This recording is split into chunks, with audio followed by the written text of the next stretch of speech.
datang Bapak Ibu, perkenalkan kami dari kelompok 1 yang beranggotakan 4 mahasiswa. Yang pertama yaitu Mas Cakra Hidayat, yang kedua Ibu Ana Suryandari, dan yang ketiga ada Mbak Herlina Nurrahmasari. Kemudian yang terakhir ada saya sendiri, Indra Irianto Nurhidayat. Nah, pada kesempatan kali ini kami akan menyampaikan beberapa hal terkait strategi pengelolaan destinasi wisata alam yang berada di Gunung Kidul, khususnya kawasan Pantai Baron Krakal Kukup dengan menggunakan metric space. Nah, baik, kita masuk pada pembahasan pertama. Baik, kita masuk ke dalam pembahasan ya Bapak Ibu. Nah, ini kita masuk ke bagian pertama. Di sini kita sebagai pengelola kawasan dari objek wisata pantai Gunung Kidul. Nah, di sini kawasan objek wisata di Gunung Kidul itu dapat dikelompokkan menjadi 3 wilayah pengembangan pariwisata ya.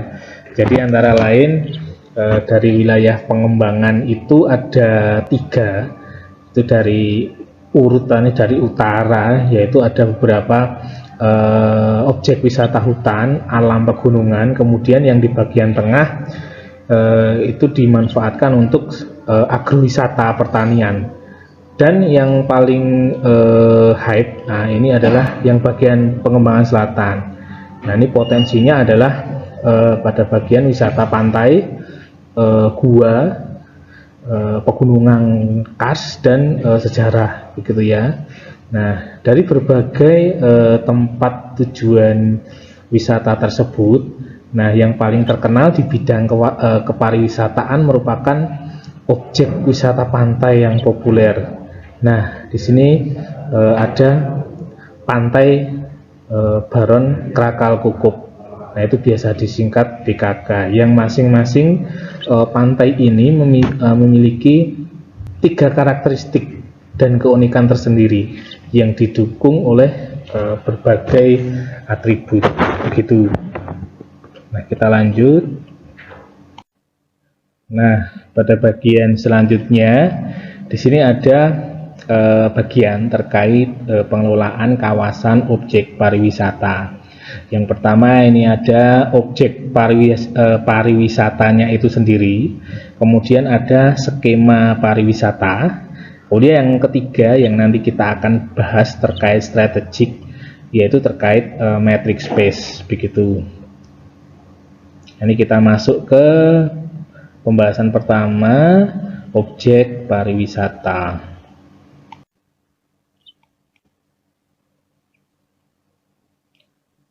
Nah, pada objek pariwisata di sini ada di kawasan yang kita kelola ada Pantai Baron. Yang pertama itu merupakan pantai yang dikelilingi oleh Bukit Kapur yang di atasnya itu terdapat jalan setapak, di mana wisatawan dapat menikmati keindahan laut yang luas dan khas. Nah, untuk memasuki kawasan wisata, pengunjung itu dibebankan harga tiket masuk sebesar Rp10.000 per orang, begitu.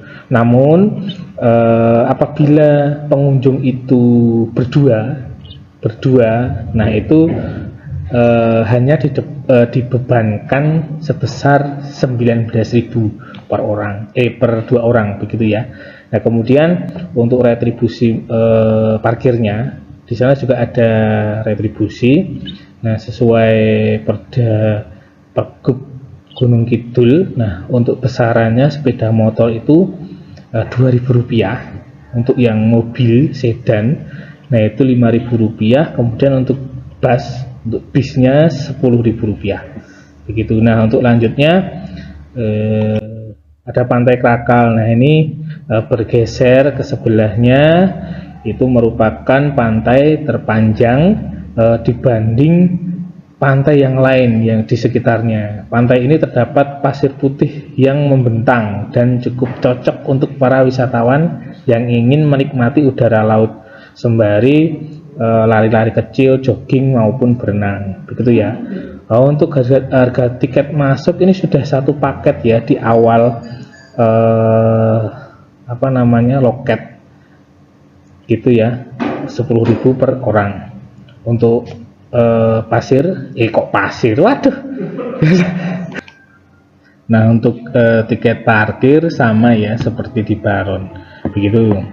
Kemudian objek yang terakhir ada Pantai Kukup. Nah, Pantai Kukup ini merupakan pantai berpasir putih juga, sama seperti yang Krakal, yang terdapat sebuah pulau karang kecil yang di atasnya itu ada gardu ya, ada gardu pandang, tempat beristirahat atau hanya sekedar untuk menikmati keindahan laut begitu.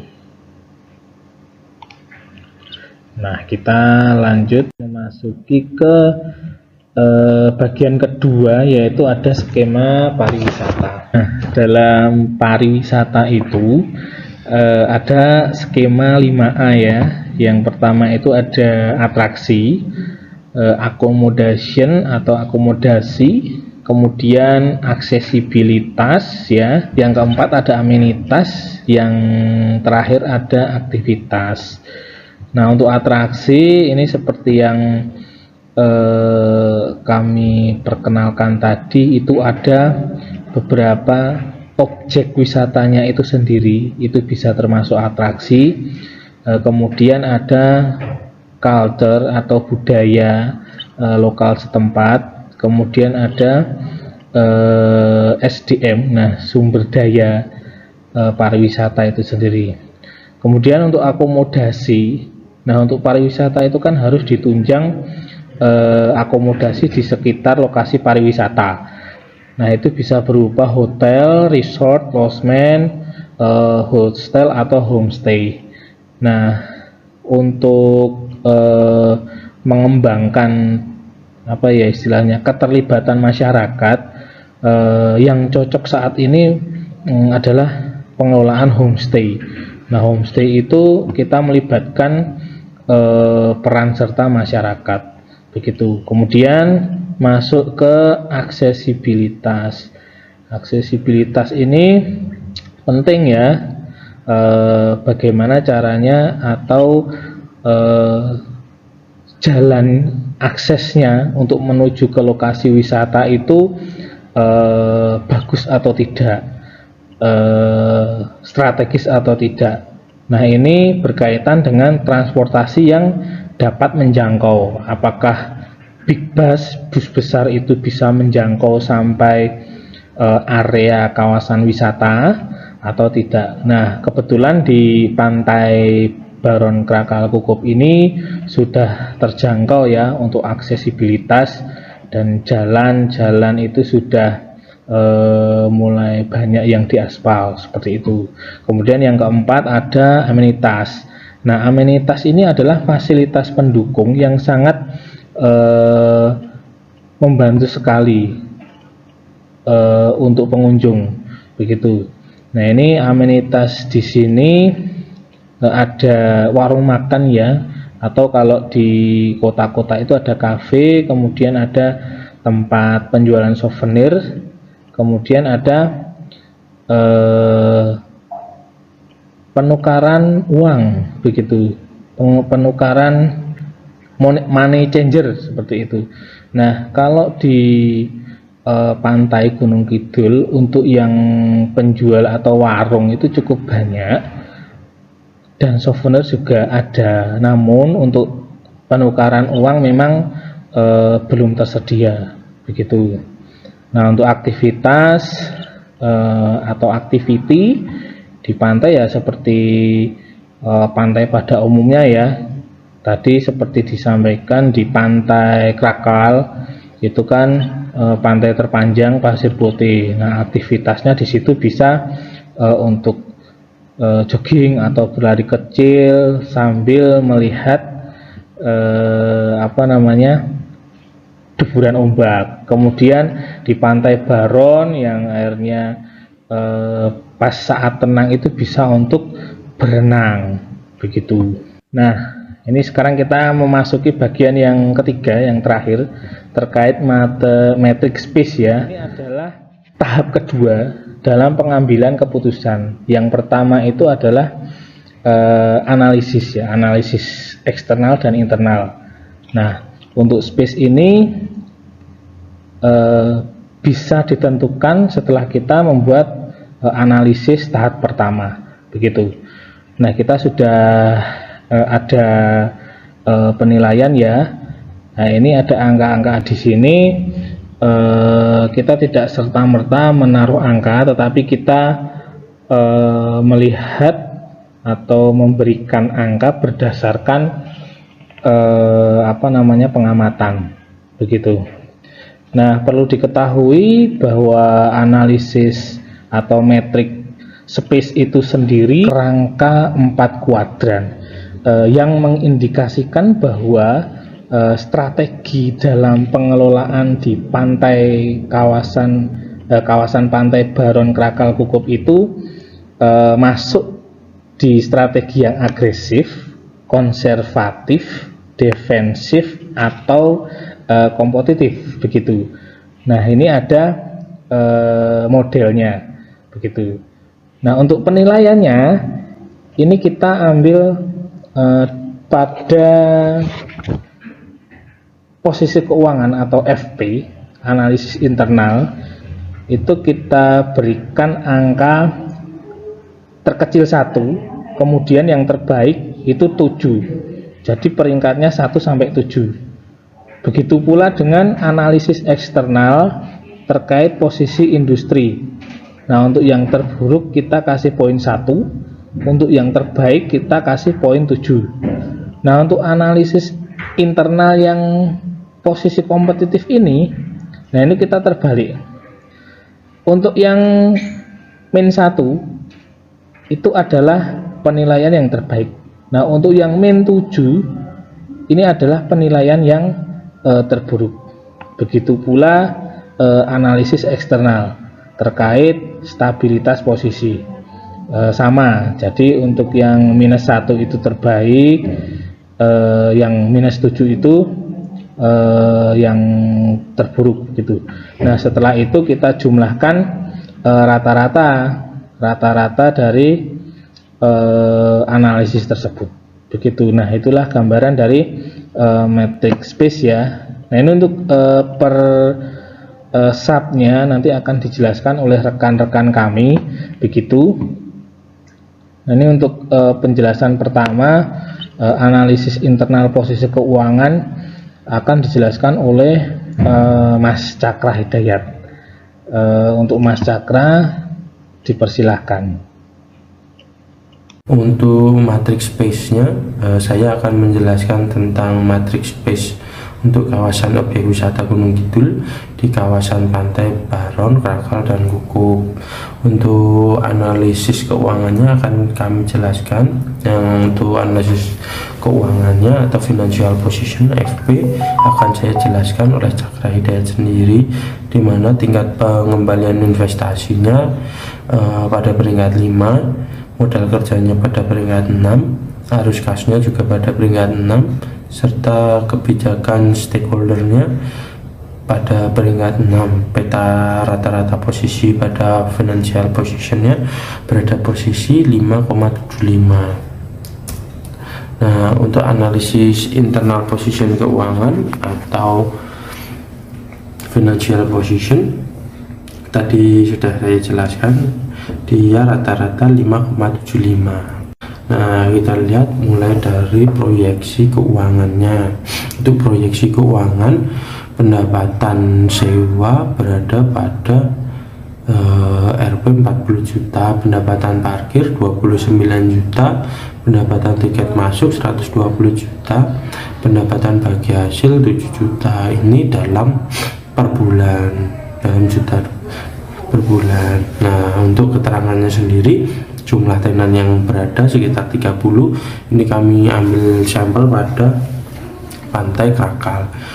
Nah, dari 30 jumlah tenan yang tersedia yang terisi hanya 20 dengan harga sewa 2 juta per bulan dengan pendapatan 40 juta per bulan, dimana jumlah tenan tersebut yang terisi hanya 30. Untuk parkir mobil tersedia 10.000 untuk kendaraan-kendaraan mobil yang terisi setiap harinya, setiap bulannya ini 2.800, dimana harga parkirnya sendiri 5.000. Untuk pendapatnya sekitar 14 juta rupiah. Untuk parkir mobil 10.000 juga, parkir motor 10.000 dengan yang terisi 5.000 dengan harga parkir per motornya 3.000, dapat diproyeksikan pendapatan per bulan 15 juta. Terus tiket masuk 15.000, tiket masuk 10.000 yang terisi 15.000 mendapatkan 150 juta untuk per bulan. Untuk tenan sendiri 20 tadi yang terisi dengan bagi hasil 7 juta setiap bulannya, itu pendapatannya 7 juta setiap bulan, dimana kita menarik bagi hasil 5%. Nah, ini dapat 7 juta dari 20 tenan itu. Untuk biaya sendiri, biaya gaji 20 orang dengan gaji 1,8 diperoleh 3,6, dan untuk depresiasi investasi selama 20 tahun per bulannya 8.333.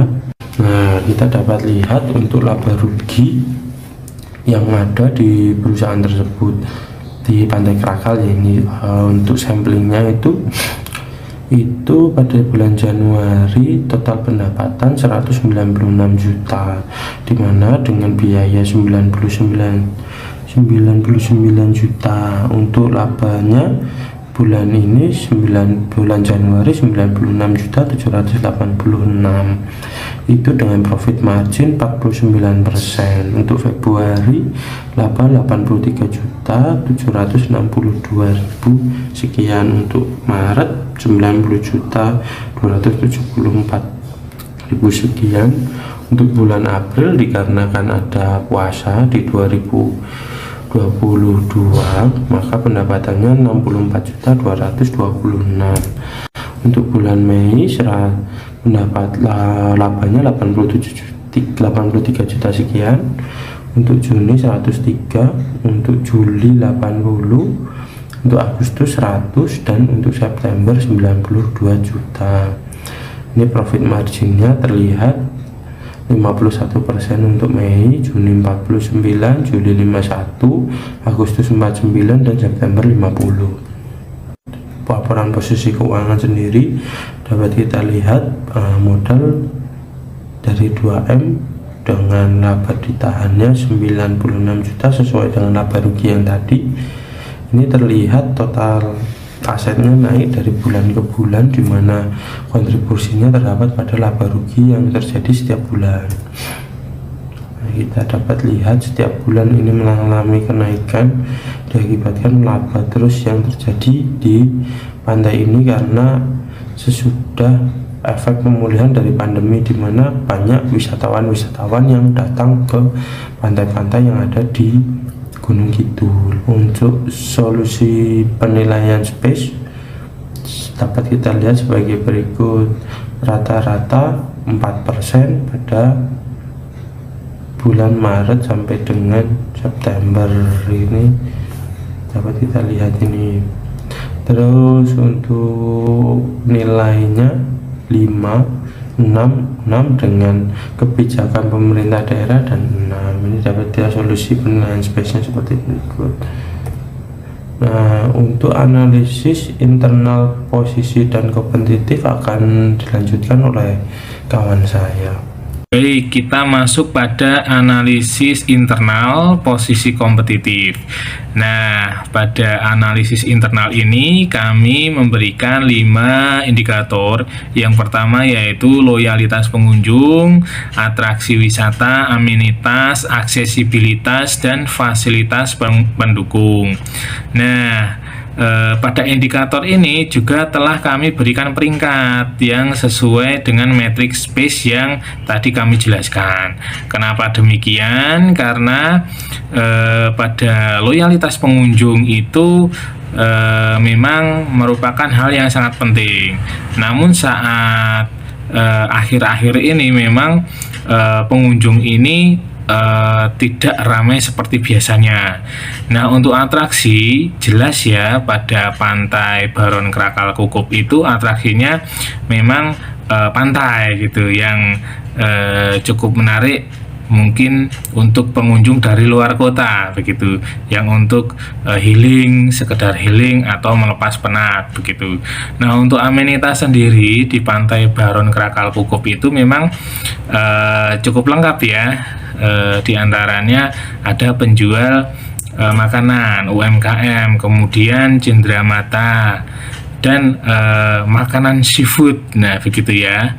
Nah, untuk yang keempat ini ada aksesibilitas, di mana akses dari Pantai Baron Krakal Kukup ini dapat dicapai dengan mudah karena jalannya, aksesnya sudah bagus begitu. Nah, untuk fasilitas pendukung ini memang sangat dibutuhkan dalam kawasan wisata Pantai Baron Krakal Kukup. Nah, ini masuknya di beberapa parkir, tempat parkir, kemudian ruang informasi, kemudian ada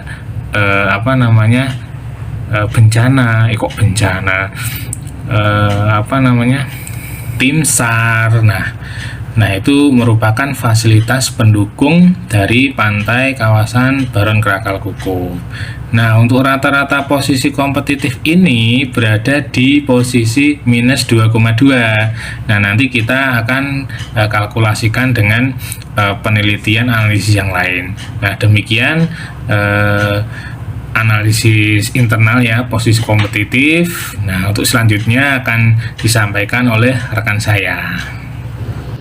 Dalam analisis eksternal, stabilitas posisi dipengaruhi oleh 4 hal. Yang pertama adalah tingkat inflasi, yang kedua perubahan teknologi, yang ketiga pandemi, dan yang keempat ketidakstabilan politik. Untuk pertama yaitu tingkat inflasi. Hal ini dipengaruhi oleh keputusan pemerintah untuk menaikkan harga bahan bakar minyak. Hal ini menjadi faktor pendorong inflasi pada September 2022 kemarin. Hal ini mengakibatkan daya beli masyarakat menurun dan sangat berpengaruh bagi sektor pariwisata. Untuk tingkat inflasi, kami memberikan peringkat -2. Sedangkan untuk perubahan teknologi dapat mempengaruhi dan membentuk cara seseorang dalam melakukan kegiatan wisatanya, dimulai dari perencanaan, kemudian pada saat perjalanan, dan sampai dengan perjalanan itu selesai. Dapat disimpulkan bahwa hadirnya teknologi sangat penting dan tidak dapat ditolak dalam sektor pariwisata.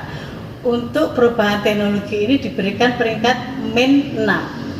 Sedangkan pandemi itu dipengaruhi oleh pariwisata menjadi salah satu sektor yang terpengaruh dalam pandemi COVID-19 kemarin. Terlebih, Kabupaten Gunung Kidul memiliki beberapa lokasi yang mengandalkan pariwisata sebagai pendapatannya. Jadi dengan adanya COVID-19 menurunkan jumlah pariwisata, jumlah wisata di Gunung Kidul, sehingga hal ini berpengaruh pada pendapatan di masyarakat. Oleh karena itu, adanya pandemi COVID ini diberi peringkat -6. Selanjutnya adalah ketidakstabilan politik. Ketidakstabilan politik mengakibatkan dampak yang negatif untuk industri pariwisata. Pengembangan terhambat serta mengakibatkan penurunan jumlah wisatawan, sehingga pendapatan pengelola wisata semakin turun. Dan untuk ketidakstabilan politik ini kami memberikan peringkat -5.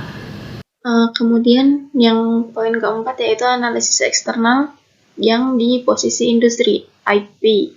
Nah, di sini analisis eksternal yang posisi industri ini ada 4 poin. Yang pertama yaitu potensi pertumbuhan, kemudian stabilitas keuangan, yang ketiga pemanfaatan SDM, dan kemudian potensi laba. Nah, di sini yang pertama yaitu potensi pertumbuhan. Nah, di sini kawasan Pantai Baron, Krakal, Kukup ini sangat berpotensial jika dilihat dari pertumbuhan laporan keuangan dan pertumbuhan daya tarik wisatanya. Di sini mereka mendapatkan peringkat ke-7. Kemudian yang kedua yaitu stabilitas keuangan, yaitu keuangan yang dikelola oleh pengelola cukup stabil.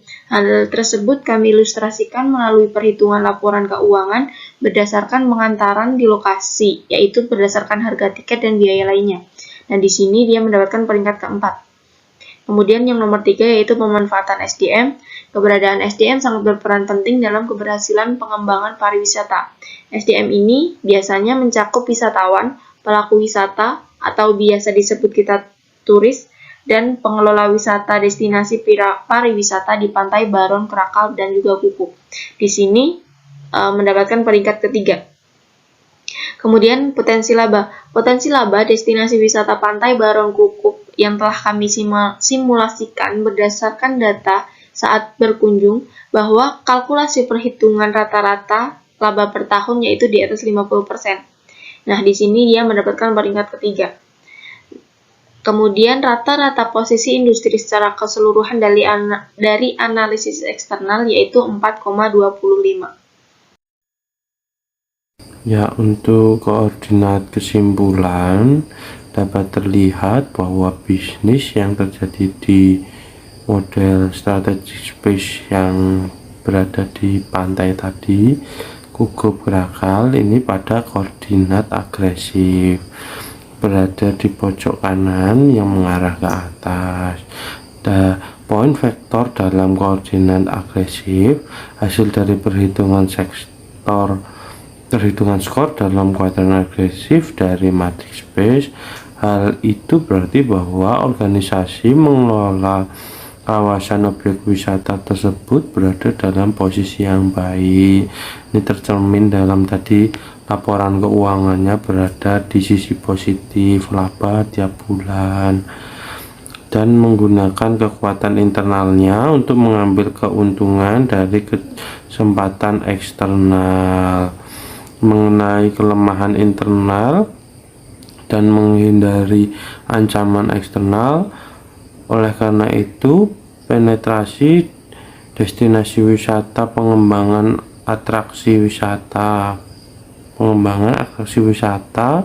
integrasi ke belakang, integrasi ke depan, integrasi horizontal, atau diversifikasi dapat menjadi layak tergantung pada kondisi khusus yang dihadapi oleh organisasi pengelola. Jadi emang bisnisnya ini berada pada kuadran agresif yang tercipta karena kombinasi antara financial position terus internal position dan yang dijelaskan oleh Mas Indra, Bu Ana, dan Mbak Herlina tadi. Oke, untuk penjelasannya kuadran agresif seperti itu.